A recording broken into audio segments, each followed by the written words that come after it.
everyone, today we're going to play with bubbles. We're going to make a bubble brush, and then I'm going to show you how to apply a really cool adjustment on it so that it gives it a little bit more realism with some color. So let's go ahead and get started. I have here a 12-inch by 12-inch canvas at 300 dpi, which translates out to 3600 pixels by 3600 pixels, and it's just the size I like to work in when I'm creating artwork for a brush.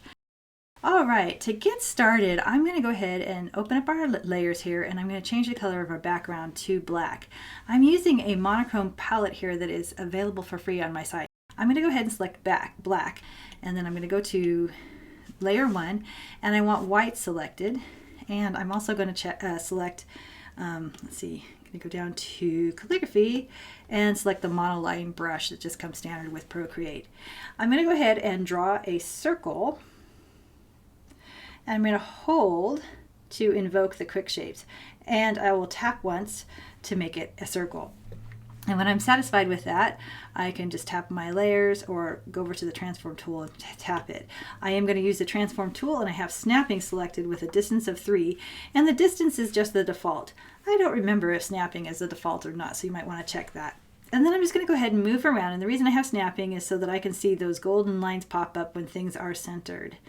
All right, let's see. It looks like it's centered horizontally. There we go, now vertically. So that's what I'm looking for. And I can just let go, and I can tap my transform tool when I'm done.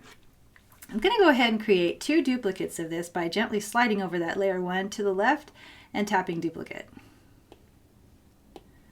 Okay, that top layer I'm going to go ahead and make invisible for right now by turning the visibility off. And then I'm going to come back down to the second layer here, and I'm going to select my transform tool, and with uniform selected, let's make this down. There we go. I'm going to go ahead and change the size of that just a little bit. Something, well, even more than that, I think. Something right about like that.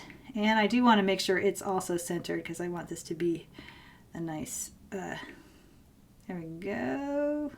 Oh, this is hard. Okay, that's probably pretty good, so I'm going to call that good. All right, and now I'm going to go ahead and tap that layer and merge it down. But basically I'm using this to capture some color so it's a nice outline. So now with white, I'm just going to drag and drop that right in there. And if there's any gaps, you can, while you're still holding your pencil down to the canvas, you can drag along the threshold until you get it where you need to. So it's pretty good there at 95%. Now I want to go ahead and dump some black in the center there. So I'm going to tap black and just drop it in, just like that. Okay, the next thing I'm going to do is I'm going to tap this layer to get the layer menu here, and I'm going to select Alpha Lock. And the reason I'm doing this is that I want to blur, but I want to keep the edge of my circle nice and tidy and sharp. So Alpha Lock will help me do that. It'll blur everything to the inside of the shape. Okay, so now we're going to go over to our adjustments, select Gaussian blur, and then I have layer selected, and I'm going to just bring that threshold up until it gives me a nice blend. Somewhere around 35–37% here. Looks pretty good, so I'm going to call that good. All right, and now I want some detail inside here. Let's bring this up just a little bit. I want to get some details on my bubble so that there'd be sort of like some reflection.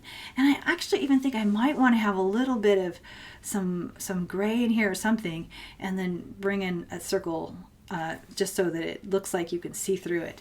So I'm going to try just a little bit. I'm going to select white again, and I still have my monoliner selected. I'm just going to kind of go something like this, and then I'm going to draw a little line here and a smaller line across from it, just like that. And then I'm going to come over to my Gaussian blur again, so adjustments, Gaussian blur, and just draw that up. Awesome. Let's see, I want to have a little bit of a shadow right there and a shadow right there. Okay, and now I need to sort of make that hole in the center.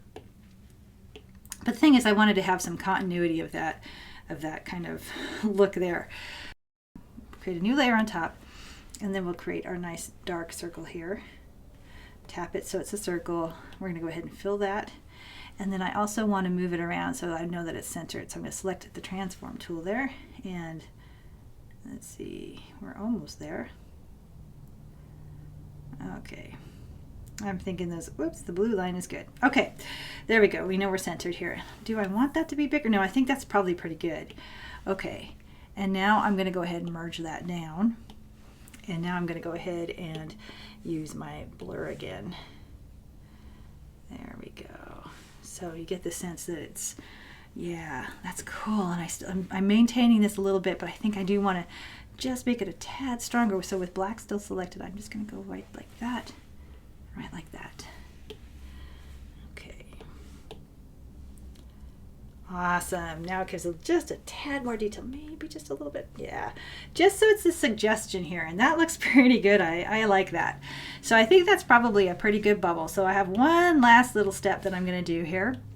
We're going to go back to that other layer that we created at first, and I'm going to go ahead and turn the visibility back on. I'm going to tap the layer to get the menu, and I'm going to go ahead and merge down. And now I'm going to go ahead and select my blur, and we're going to try to make a nice blend here, but we want to leave as much of that white, that bright white, as we can. So select the blur and then just kind of start drawing in. And this is looking pretty good. Somewhere around 10% seems to be just right. So it gives that nice hard edge. So the next thing I want to do for creating my brush is I'm going to start out, I'm going to open up the brush library. I'm going to go all the way to the top, whoops, where that little plus sign is. I'm going to tap that, and I'm going to create a new set. I'm going to call this Bubbles. Okay, and inside of Bubbles is a little plus mark here, so I'm going to go ahead and tap that plus mark. Okay, and I haven't saved an image yet, so I'm just going to tap Done. And now I'm going to come back out here to my wrench and select Add, and then Copy Canvas. And now I can go back into my brush, and I'm going to tap that to open it up, and I'm going to select Shape, and then I'm going to edit that shape, import, and paste. Now if your bubble comes in and it looks more like that, all you have to do is use 2 fingers to tap to invert it so that it looks like that. And you want it to look like this because the white is where the color will lay down outside on the canvas. Okay, so when you're satisfied with the shape, go ahead and tap Done. And now we have to do some modifications. So one thing to point out is under Apple Pencil, the opacity is all the way up on a default new brush. And that's kind of cool. So I'm going to leave it just like that. But you might want to change it if you want all of your bubbles to be consistently solid. So just wanted to point that out. Next thing we're going to do is go over to Stroke Path. And we want this to go all the way up. Let's see. I'm thinking max for now. We'll see how that works out if it's too much. I also want to come down to Properties and play with the size. I think I'm going to raise the size up to maybe 275. Okay, done. And that'll give me bigger ones. I also want these to lay down in sort of different sizes.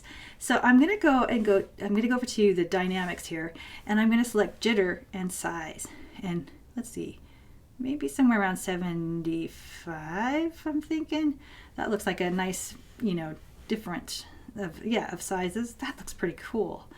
Okay, now the other thing about bubbles is that they're in different places, so they won't be reflecting exactly the same in the same orientation. So I'm going to go back over to Shape, and I'm going to scatter the shape just a little bit, and then I'm going to, actually that might be enough. I think I'm still going to go ahead and flip X so that some of these are flipped in different ways, so that it kind of, we're not going to necessarily know when we're looking at it right away that there's a pattern change, but what we will notice is that it's not all consistent, and we'll buy it. We'll believe it just a little bit more that those are real bubbles. So I know it's all 2D, but so not really real, but we're just kind of trying to come up with an abstraction that's believable. So that looks pretty good. I think I'm going to go ahead and test this bubble now. So tap Done. Okay, on our layers here, I'm going to make invisible this layer, and I'm going to create a new layer on top of that. And I think, let's see, to test out, I think we're going to start with white. Just dump that into the layer, and then, let's see, I'm going to go back to my recent brushes, select my monoliner, and let's see, I'm going to select sort of a sky bluish color here, something like that. I'm just going to draw a line across here, and then I'm going to fill up above here. Okay, and then now I'm also going to select a green color. It just happens to have a nice green color there, and just drop that down here. Okay, and now I'm going to go back to my white, and I need to create a new layer on top of that. And I'm just going to use my finger. Whoops, forgot to go back to my bubbles. Bubbles, okay, so I've got that selected. So let's just try these bubbles out. Let's see, I'm going to turn up the size here. Oh yeah, this is so much fun. So this is how they would lay down, and they're giving you, it looks like bubbles because they're sort of random in their sizes and stuff like that. So that's kind of cool. And the white is actually kind of perfect for sort of a graphic design look, or without too much detail, or even like a cartoon look. But how do we make these look just a little bit more real? Well, it's actually a really easy trick, and I'm going to show you how to do that now. So let's go back to that layer. We're going to preserve these white bubbles so we can compare and contrast. But we're going to create a duplicate of this. So we're going to slide this gently to the left and tap duplicate.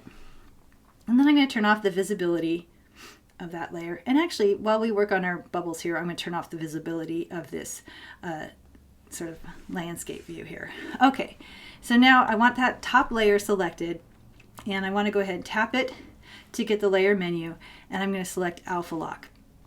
Then I'm going to come over to my adjustments and chromatic aberration, and I'm going to select displace.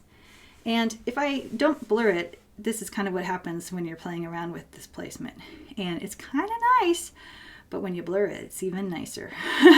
So, and I'm going to pull down, because what I'm noticing is when I pull down into the side, I'm getting blue here and sort of a green yellow here, which is kind of how the landscape is working. I've got blue up above and green down below because of sky and grass, right? So depending on what your context is for where you're going to put these bubbles, you'll want to play around with this just a little bit. Okay, so that looks pretty good, but I want to go ahead and blur this all the way up to the max, because then it's sort of this nice softness here.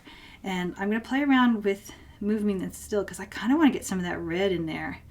And like the more I push it, the more it comes into some of those other spots. But you have to be really careful. Like, you don't want to overdo it either. So, okay. All right. I'm going to bring this back down here. Okay. Okay, and I'm not quite thrilled with what just happened, so I'm going to go ahead and tap to take it back. Okay, and now I'm going to push it just gently. Let's see, actually I wanted it to go this way, so bring it this way a little bit more. Okay, that's probably pretty good. I'm pretty satisfied with that. I'm not quite done yet, but this gets a lot of color in the places that I want color, so it just really looks more like bubbles. Okay, so then I'm going to go ahead and tap that adjustment to turn it off. And now I'm going to go ahead and tap the adjustments again, and I'm going to go to hue and saturation and brightness. And this is where the sort of the magic happens. And you can turn up saturation even more. But then when you start playing with this, oh my gosh, I love it when there's purple and blue and stuff. I don't know. It's really fun. But you can play around with the different, oh, that looks really cool. But you can play around with the different hue combinations here and get different things. There's also another thing you can do. So let's tap that, and we're going to double finger tap to take it back. I kind of like the way this is, but the green seems a little too intense. So one of the things we can do is we can select recolor. Now I've got recolor set up in my preferences so that I can just tap this little box to bring up the quick menu. You can look at the handbook to see how to set this up, but I have recolor right here, and I'm going to recolor this. So I need to find my little X. Oh, there it is. Okay, and I want to sort of change some of that bright green to something else. I think I want it to be sort of a purple color. Right now it's white. So let's go ahead and play around with that a little bit. And you can see how you can really make some differences based on the intensity of the color that you're choosing and the color itself, what can happen with your bubbles. So this can make for a really realistic look here. And then once you get this to where you want it, there's one last thing you can do. So you can go back to Gaussian blur and blur these colors together. So we're going to select Gaussian blur and then just kind of gently bring it up until they blend nicely. And now you have these really cool bubbles. And you didn't have to draw each one individually. It's a bubble brush. And you just did a couple of blending and blurring tricks on it, and it gave you something like this. So now let's go back and look at the difference here. This might be too severe for our outdoor landscape, but let's just take a look anyway. So if we bring the landscape back in, it's probably a little too strong, and probably what you'd want is more of a, because the grass and sky itself look very cartoonish, you'd probably want to go with something like the white bubbles. Or, you know, maybe you're feeling a little bit more like you want something else, and you can actually blend these two together. So we could go with like like sort of lightning with a lighter color, like an overlay. And so that gives you just a little more color. And anyway, it's so much fun to play with, and I totally recommend just kind of going for it. Thanks so much for watching, and thanks so much for choosing to spend your time with me on my channel here. It really means a lot to me. And I gotta say, I've been so enjoying your comments. Thank you so much for commenting. You all are so cool. I just have had such a blast on this channel, connecting with you and sharing with you, and I appreciate you sharing with me too. I hope that your day is amazing.